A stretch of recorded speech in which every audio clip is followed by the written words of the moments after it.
Well, hello guys. Welcome back to another episode. I'm here with Peter and Terence. Hello guys. Hello there. Thank you, Lucia, for the introduction. Of course. If you can believe it or not, she has been thinking about what she's going to say for the past 15 minutes, and I'm glad you nailed it down. Thank you. It was very stressful. So today we're going to be covering the business of data with Terence. Could you give us a brief introduction about you, your background, and Sure. what you're doing here? Sure. How are you, Terence? Huh? I'm all right. I'm very excited to be here. It's it's a great pleasure to be, getting on this podcast. It's very nice. Is it your first time here at Hult UG? No, not the first time at Hult UG, but first time doing podcasts here at Hult UG. But I'm very impressed by how professional everything is. So I think it's a great start. Anyway, answering the question, Lucia, you have got for me. Where do I start? So the fact that Peter asked me whether this is the first time that I'm actually at UG, because I'm actually a professor from PG. And I'm a professor of finance at PG, but I do actually covered also technology as well. And basically, I started my life in investment banking shortly after my master, but I decided that it was not something for me. The money is good, but there's no life. So I said to myself, what do you want to do? And I said, I want to actually go and do my PhD. Probably pretty silly stuff. Anyway, try to do my PhD. Well, finish my PhD and realize that this is a really boring environment. So I went back to the industry, started working in consulting for a couple of years, financial services, UK financial services, and then after that, probably what people call I saw my light, and and basically being dragged into academia, doing teaching. So I've been teaching since 2008, I think. Wow, it's been a while. It has been a while. And I'm glad you specified UK financial services because of the working laws and everything, 14-hour days. How did that go for you? You know what? To be honest with you, because UKFS, right, has got so many different type of work. So it can be something like regulatory, which I have to say it's boring. But there are other more exciting stuff, like more operational in a sense that you are. So one of the most exciting projects I've got is basically helping two companies to actually conduct a post-merger integration. So it was a really good opportunity because, as I said before, I started my life in investment banking. I was doing M&A, so I could actually see the execution of the M&A transaction side, but I never actually had a chance to actually look at the implementation side. So that was very, very rewarding. Yeah. Great. And then basically, so you had a look into it, but you never really interacted with it. And then what made you then maybe get into teaching, or do you felt like you already had enough experience to maybe share your experience with people? Funny enough, right, I don't think you could ever have enough experience because, especially these days, I have to say, things are changing so much, so rapidly. I guess in my days, we were talking about if I started teaching in 2008, we were talking about some 15 years ago. 15 years ago, things were not really moving as fast as today. So, was I feel like did I feel that I was actually properly armed for the world? Probably, but you never have enough. But having some work experience definitely having something under the belt and then go into teaching helped a lot. Simply because two reasons, I believe, and this is what Hult is good at, right? One is the fact that you can actually relate to what is actually happening in the reality, in the real world, and two is even when you are teaching, which is what I'm doing, right? I still have other outside business going on. So it's a very, very it's a great departure from traditional business school where most of my colleagues and those places would be focusing on academic research. So it's very different. So it's good fun. It's good fun. I can imagine. Yeah. It must be good fun. I mean, personally, myself, I try to get into a bit of teaching whenever I can. I mean, I'm only 20 years old, but for example, I do like public speaking and debating and all of that. And really, the only people who can sort of teach to other students about this whenever we have like workshops or run our society is us, the students. And it's like, I get in front of a crowd of maybe 15, 20 people with my knowledge that I gained over 2 years. And now they should trust me with how much I learned and how much I can actually teach them from what I learned. And it's just, how do you handle teaching?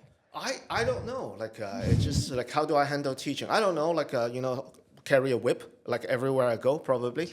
No, I think it's, I just don't know. I think there are a couple of things that you can rely on when it comes to proper teaching.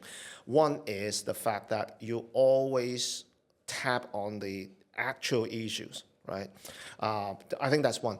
Two is you try to actually come up with better ways to actually get the students to understand things, right? So I'll give you an example. So in addition to the fact that I teach finance, because of what I've started doing several years ago in technology, so I got a chance to actually teach AI. And but you can talk about AI on the board and like read a book, and you can grab some idea. But how do you it almost sounds like the only way you can really actually do teaching, like AI, is by being able to code. But I'm not a coder. No one would have the time to actually learn Python. So I started to actually use Excel. Okay. Basically get the students to actually do some very basic Excel, right? And it is through the Excel. The calculations itself is meaningless, but it is the fact that they could actually see what are they actually doing? Like basically, you are processing equations and numbers, and how do actually those numbers actually be showing as accuracy? And what exactly where does the accuracy actually come from? So, I try to actually do something different, and to get the students to be more engaged and have a chance to learn something from a different perspective.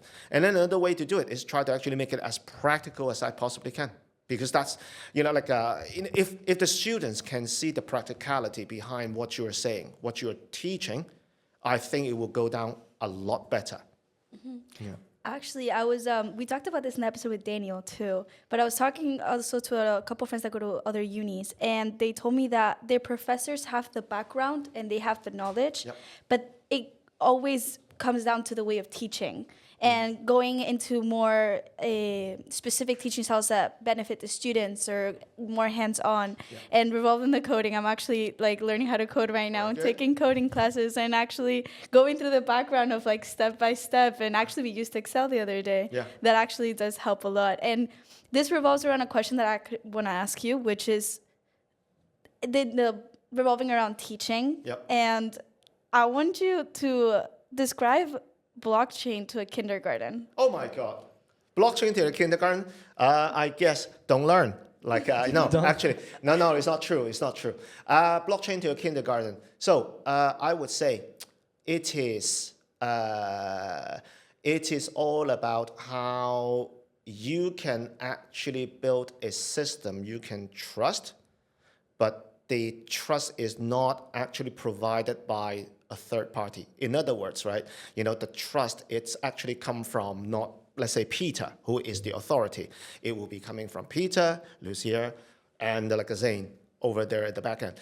As long as Lucia, Zane, and Peter, they say, yep, this is true, this is true.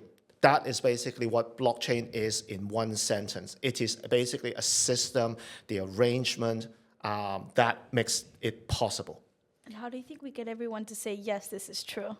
That's a good question. That's the thing, you basically have to depend on two things. One is no one's lying. Granted, in a world where you can cheat, there will always be cheaters. But, the key is having the majority to say yes. So let's say the three of you, if two of you say it is yes, and one of you say it is a no, basically, we can say that, the two who are actually saying say yes must be the true form, right? So this is how it works. But the question is, how can you do it cost effectively? Could you compare this to, I mean, a quote from 1984 is like, if everybody thinks the same way, if everybody thinks something is true, although it's not, it is, because that's how the world seems like. Yep. That is basically true. Yep. Having said that, right, it is possible, right? If all of us basically believe that something is true, must be true. Having said that, it has been seen, tested in the past that, what people call the collective wisdom or the wisdom of the crowd, it actually works. At Google, for instance, they actually did a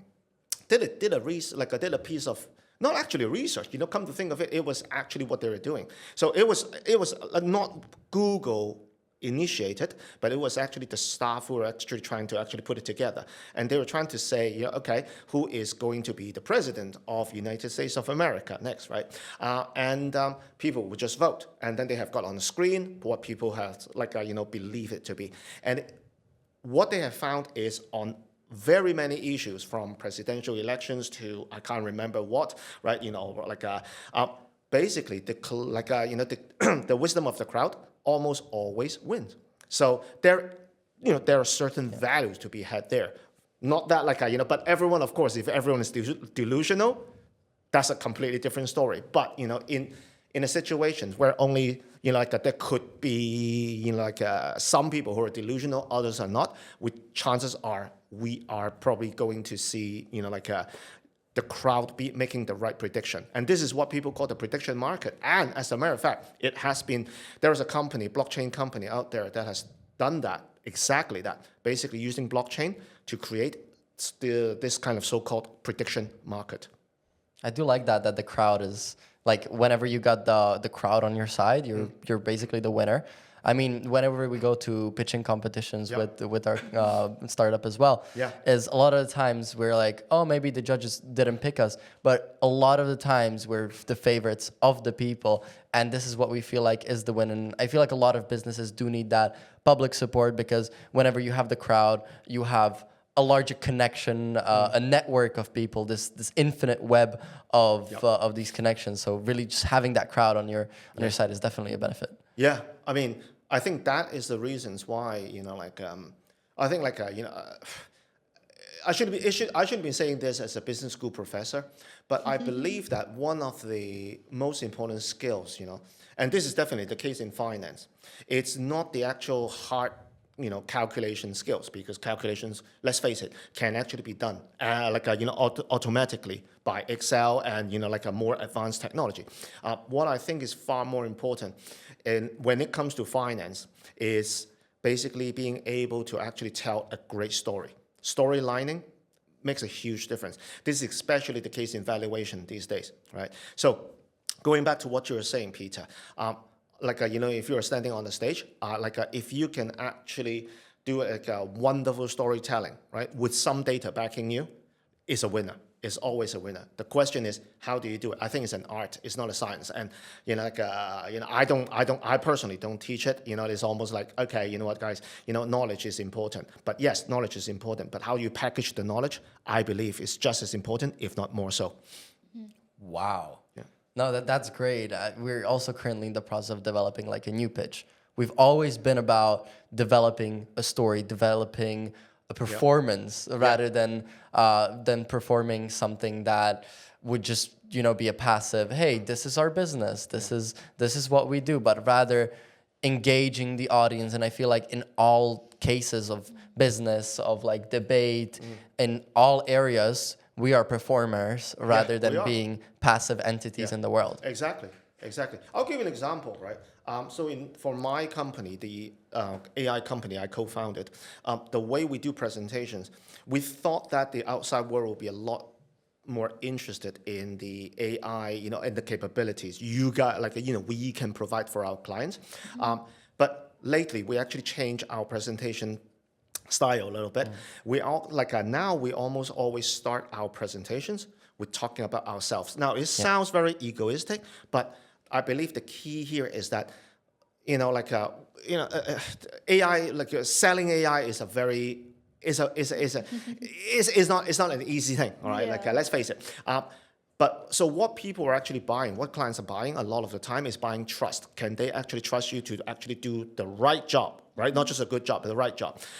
And so, if you're thinking about pitching, what you're doing is, when you're seeing investors, what the investors really care a lot more about is, can they trust you? So you actually spend the time upfront to actually develop that trust that, that must be built as a foundation for the for the business to come.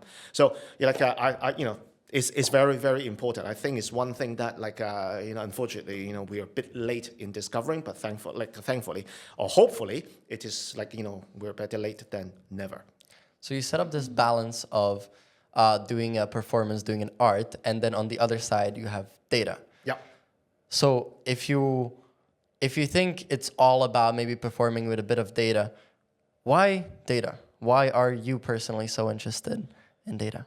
Because data actually makes, so if you think about it, right, narrative is very diffuse, is very contextual, right?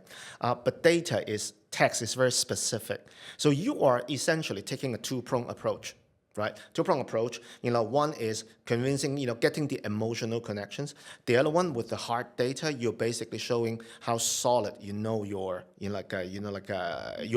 argument is, right? So and I think they actually have to go hand in hand. You can't get away with it. There was a very interesting piece of research that was done not long ago, and looking at people who are. I don't know how do you actually I can't remember how it was actually defined successful. Well, let's call it successful. And they were basically, they were looking at 4 types of people. One is, STEM, okay, STEM only. One type, one group of people is communication only. One is communication and first STEM and then communication, and then the last one is communication, then a first STEM, something like this. I can't remember exactly.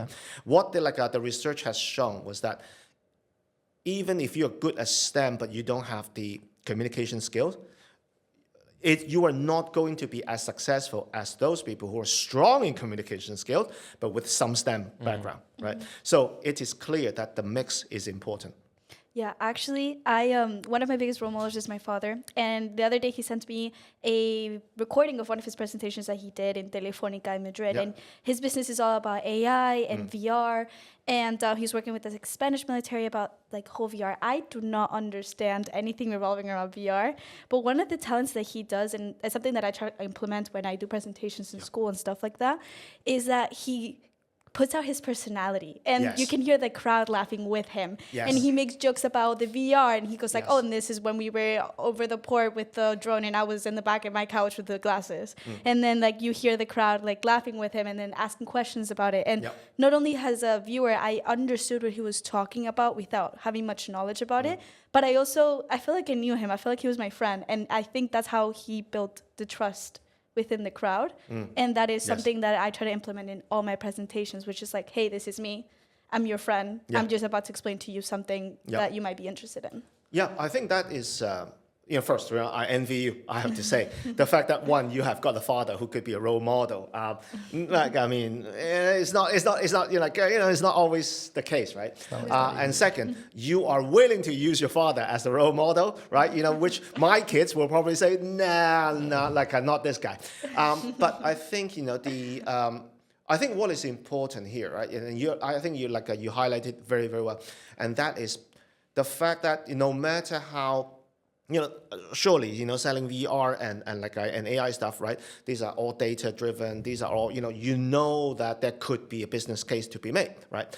But the problem, of course, is promoting those kind of things, even though economically speaking, rationally speaking, that it can actually be value creating, right? But you still want to actually have someone you can trust to actually to have faith in this type of technology, right? And that's that's the reasons why I think a lot of the tech entrepreneurs, what you have seen, especially the successful ones, right? You can argue that they're some of them are crazy, right? Others are just completely mad, but a lot of them are are able to make the emotional connection. And I think that's very, very important. Well done, you, Lucia, I have to say, because that is a skill that I believe that will be extremely valuable in the years to come. I mean, coming back to communication of your knowledge, I feel like everything I do, I learn really hard. So it's really hard for me to actually absorb information. So I would say my communication is really up here, while the knowledge, not so much, just like how you mentioned with the communication being up there and STEM really low. But I do feel like a lot of people are lacking and focusing too much on actually learning new information while not at all developing their communication skills. Yes. And I can't comprehend it. Yeah. I feel like they focus, even like some courses, they focus on 3-5 years doing their PhDs, on doing all of their research without knowing how to communicate that information that they absorb. Yeah. And it's like, why are you doing this? Yeah. Why are you doing this if essentially once you go into the workforce, you're not going to be able to get hired? Yeah. Because when you go into that interview, if you can't convey that information, you're essentially, you do not know that information. Correct. To the outside world, Correct. you didn't do your research. Yeah. I mean, I have seen, especially in teaching finance, I've seen a lot of cases like this, students very, very good with the technical stuff. They can pick up all the equations, applied all the learnings onto their work. They can build financial models with their eyes closed. But the problem here is this. If you look at the how at least in M&A works, right? You always start with as an analyst, which is very, very technical. But over time, as you actually move up the career ladder, it will become less and less technical, but more and more about client facing. Because ultimately, when you actually move to a more senior position, the only thing you'll be doing is not in front of the spreadsheet. You don't even look at the spreadsheet. Communication. It's basically being able to sell, right? Yeah. So I think, in the case of Lucia and, you, Peter, too, right? What you're essentially building is, the skills that will come in very, very handy much further down the road, right? Going beyond the interviews, but you are you are arming the right skills, for that. That, however, doesn't necessarily mean that the hard skills are not important or data is not important. It's just, I think you need to have both in order to really actually strive these days. Okay. Going back on the topic of blockchain and business of data, because essentially you guys really like it. Yeah. Okay. Essentially being on the topic of what this podcast should be about. You mentioned that blockchain is something decently new. It's something disruptive, something innovative. What would you say blockchain replaced? What would you say there was before, and how did these systems work before? Wow. Okay. How much time have we got, by the way? We have maybe another 10 minutes. Another 10 minutes. Okay. So 10 hours. What do I do? We definitely clicked something in his head. So, short answer: none. I don't think blockchain is going to replace anything anytime soon. All right. Simply, I think there are two big problems here. One is way too expensive. If it is too costly, companies are not taking the risk. Okay. It is as simple as that. Everything, if we were to actually apply our, experience in selling AI, on blockchain, time and time again, clients care about one thing, and that is return on investment. If the investment is too high, there is no way you can actually get a decent return out of it. So I think it's not anytime soon. Two is too complicated. It's just way too complex, the system, right? There are lots of developments too, don't get me wrong, but it's just at the moment, it's way too complex and it's very, very difficult to do. So now, what is it going to replace, right? I think the first slide answering the question is some of the financial services, all right? And it has already happened, okay? Now, if you think about it, financial services is easy to be replaced by blockchain, at least in theory, because what you are exchanging is nothing but digits. That's what you're doing, right? So essentially, right, that is something that is perfectly good as a means of for exchanges, right? Money for money or money for digital products, right? Is perfect for smart contracts. Right, and so we have already, and this is one of the most, to me anyway, from coming from a background in finance, decentralized finance is a very, very exciting thing. Okay, we're not going to go into it, but how many people are actually using it right now? I think you could say there are lots of pioneers using it, but I don't think it will go down to the general public anytime soon, considering the general public is still quite resistant to cryptos. So we're quite far away, right? But, I guess, it has already started. The change, if we can even call it revolution, has already started, but it is going to be a very, very long process. Now, you mentioned it's going to take 10 hours to explain. Yeah. Another 10 hours. Good. If we come to having something replaced, what would it be? Good question. Good question. What is going to be replaced? I think one of the things... So, interestingly, we believe that one of the things that can actually be replaced in the next, I think 3 to 5 years, are all these aggregators apps. Okay, so like Uber, or let me ask you a question. When it comes to Uber, right?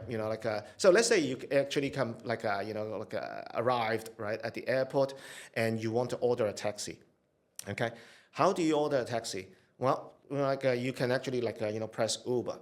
But the thing here is you don't you don't know how long it will take for the taxi to come, right? And we all live in London, and one thing that London has not got is patience, right?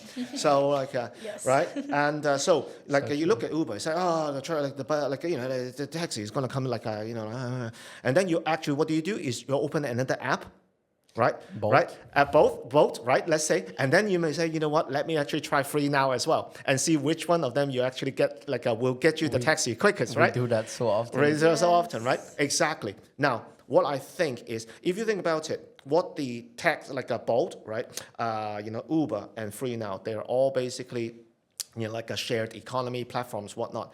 But I think very soon what we'll start to see is another app on top of it that would actually help us to make the necessary decision. So manages all of the apps for ordering. Exactly. Now, this is just a stylized example, but I think what happened is a lot of the decisions we will be making soon will actually be taken over, done by some sort of, algorithm, right? And we will be too happy to delegate those, decisions to the algorithm, rightly or wrongly, right? Because it's, convenient. So I think that is going to be, one thing that we will see, being replaced. I don't want to actually venture out into talking about what type of jobs will be, taken over, because there are just a lot of people talking about it. So, I'll rather stay away from it, right? Of course, it's a big buzzword. It's a big buzzword, exactly. AI, blockchain. Exactly. Yeah. Exactly. Do you think there's any risk in that? Like you mentioned that one app, one platform is going to manage all of them, all of that bias that could be in the algorithm. Yes. Yes. What's the risk? Oh gosh, there are lots of risk, right? So one thing that everyone have heard of is how biased AI is, discriminations, right? So that is already done done and dusted, right? And then the Gen AI these days is all hallucinations, right, and whatnot, done and dusted. Everyone knows that. I think one of the biggest risk we will be seeing is this: we are becoming over reliant on technology in the sense that we don't question what the algorithms actually tells us, and it has happened before. Right, if you look at one of the things that I'm actually looking at right now is how for instance deliveries, right? Not things like Deliveroo and Uber Eats, right? There are reports and reports and reports of the drivers saying that their life is basically dictated by algorithm. So. And it is now, and it is not only them. It's the fact that because we are basically outsourcing our decision power to the to rules, right? Which is what algorithms are based on. We don't question the rules, and it can be it can be rather devastating. I don't like, probably you guys are too young to remember, several years ago, there was a case, I can't remember exactly, the exact details, but you probably have heard of the fact that on one flight, United Airlines, they actually dragged someone off the plane because that the person was not willing to actually give up the seat. Have you ever heard of it? Yeah. Right? Do you remember that? Right? Okay. So basically, what happened was that they need to actually have United need to have 4 seats release, right? But only 3 volunteers come out. So they decided to actually randomly choose someone, right? The question on that very day was this: even though the person who was chosen, he had actually got a surgery to perform the following day at the destination, right? By definition, if there is a human making the decision, the human would say, oh, would there be anyone else who is willing to actually get off? No. What happened was, on that very day, all the staff decided to actually follow what is exactly stated in the rule book. Get the security, drag the person out, drag the passenger out. It's crazy. Wow. We stopped actually thinking about, whether the rules are actually applicable, right? It's crazy. There is no sympathy, there is no empathy, there's no nothing. There's just no human factor involved. Now that, I believe, is a very, very big risk. And I think that's why rules should constantly be changing and adapting. That's actually one of the, because I'm a huge history nerd, and that's actually one of the things that I've noticed. And I won't specify because I don't want to get into any political debates. Yep. But I think that's why a lot of countries have issues where they haven't really updated to the current modern world. Correct. And everything goes specifically by rules. This line says this, so now we have to do this. And it's okay, yes, that worked 20 years ago, but what about now? Yeah. Exactly. I think the technology has moved on, but our human OS in very many places, we need a reboot as well. Or at least, we need to add more lines of code, right? But unfortunately, getting the OS to rewrite the OS is very, very difficult. Yeah. Cool. I think we're kind of running out of time, unfortunately. No, I want to actually stick around for longer. Another 10 hours. Yeah, exactly. No one is allowed to go. I mean, we're going to release a really special episode of 10 hours, I'm sure, someday. We'll sit him we have this tradition that actually came from a guest from quite a while ago. He's going to be really happy. He's a Hult alumni as well. Okay. And the question was, would you date you? And I feel like this question, for some reason, really specifically fits you. Would you date you? No, I won't. Why not? I will not, definitely. Why not? Oh, because if he knows, if I know his habits, I would not actually date him. He is totally undateable. No way. No way. When he eats, he spit, right? That's why in my class, students sit from the 3rd row only, right? They don't actually sit at the front. 2, I don't talk, I shout, as you should know by now. Yeah. So basically, everyone has to actually claim insurance. That's great, though. I feel like your way of speaking is really engaging. So your communication. That's what. Of course, that's what you said. Yeah. Because I'm doing this voluntarily for you. That's why you say that. Thank you. It's very kind, Peter. Actually, genuinely, I've talked with a lot of people. He's a great host. He's a great host. No, he's not selling it. Eh? He's a person. He doesn't normally say that. He doesn't normally say that. No. Oh, you're a great host too. You're a great host too. Yeah. No, genuinely, a lot of times when I speak with people, a lot of times I'm bored. I'm oh, when is this conversation over? But with you, you keep re-catching my attention and Oh no! You guys are good. Don't put the blame on me. You guys are really, really good. Thank you so much. Thank you so much for being here. It's a great pleasure to be here. Thank you so much for having me. Thank you very much, Lucia. Thank you, Peter. Thank you, everybody, for listening as well. Thank you, everybody. Thank you. Enjoying your summer.